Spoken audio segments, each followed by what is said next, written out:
Hello everyone, today in Sangi's Cookery we are going to see how to prepare a Pirandai Podi. Pirandai in other words is called as an adamant creeper, and this has been widely used in Ayurveda, and it is of course a medicinal plant.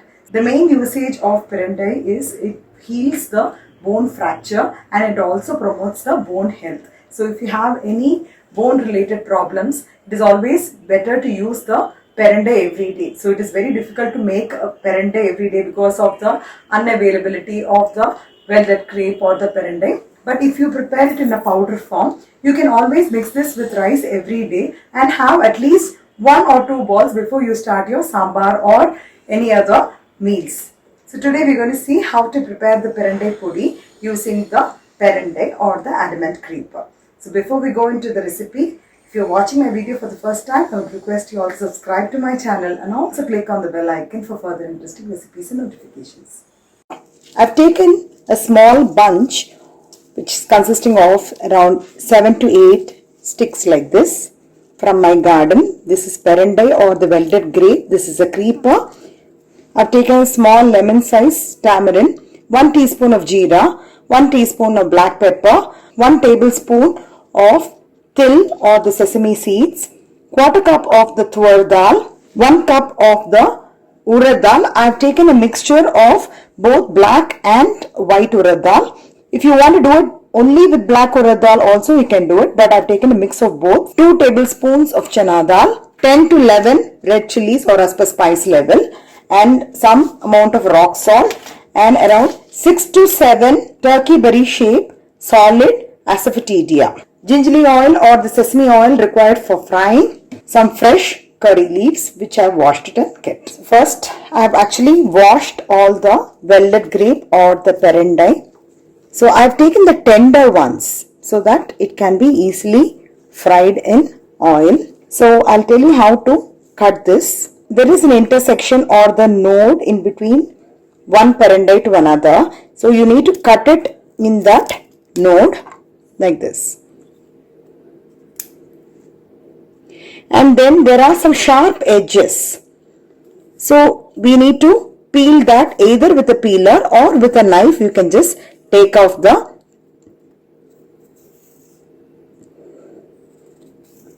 Similarly, I'll be cleaning the remaining Velded Grape or the Pirandai.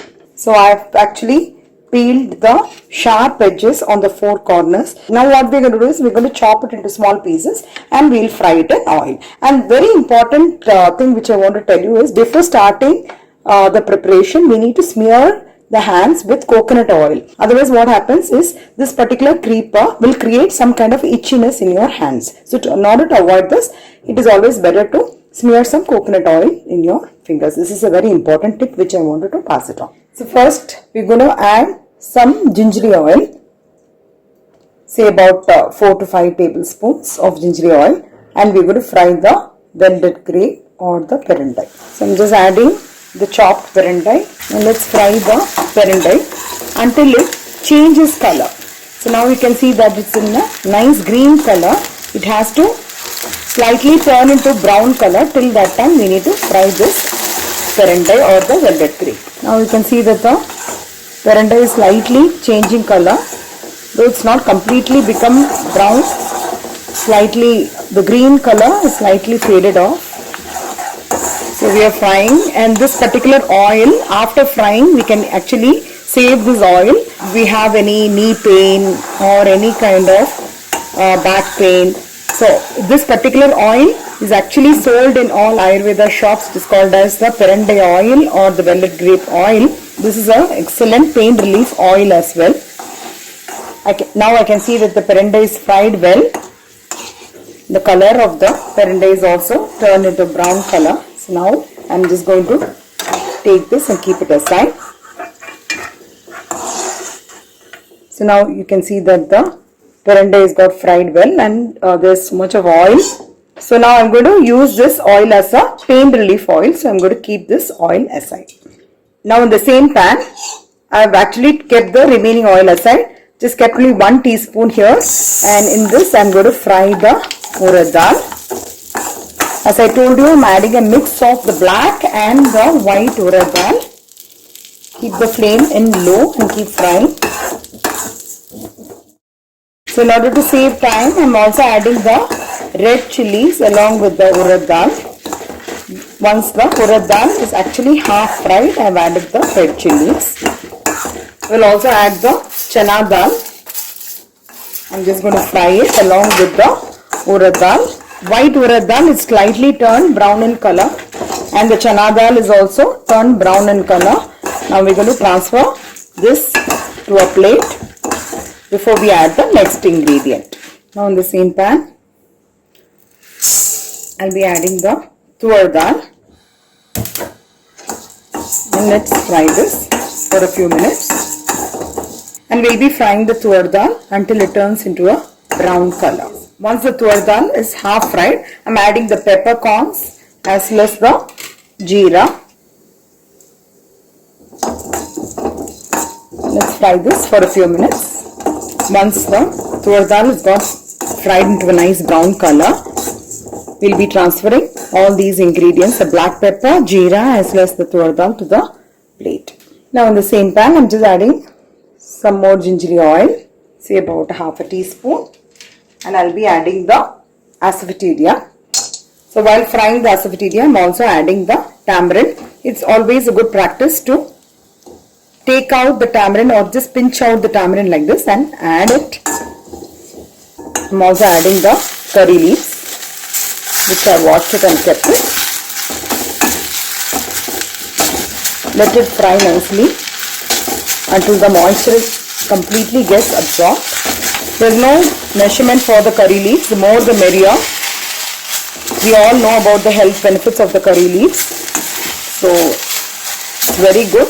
Especially the Pirandai is actually high in calcium and the curry leaves are high in iron. So you get the benefit of both iron as well as calcium. So while the curry leaves and the tamarind and the solid hing are getting fried, I am also adding the rock salt. So by adding the rock salt here, even the moisture content of the rock salt goes away and the shelf life of the powder also increases. Once this is all fried, I am going to transfer this first to the mixie jar so that the tamarind and the curry leaves will get powdered nicely and then we can powder the dals.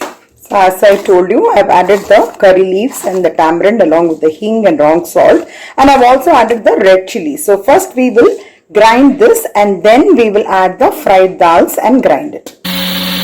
So finally I am also adding a tablespoon of the sesame seeds or the till seeds. So this gets fried faster and does not require any oil for frying because sesame seeds itself will ooze out oil. So it can be dry fried, and once the sesame seeds begin to splutter, we can transfer this also to the mixie jar. Now you can see the ground powder of the curry leaves and tamarind, asafoetida. Now we will add the fried dals and we will grind it for one more time. Dal also has been powdered nicely into a fine powder.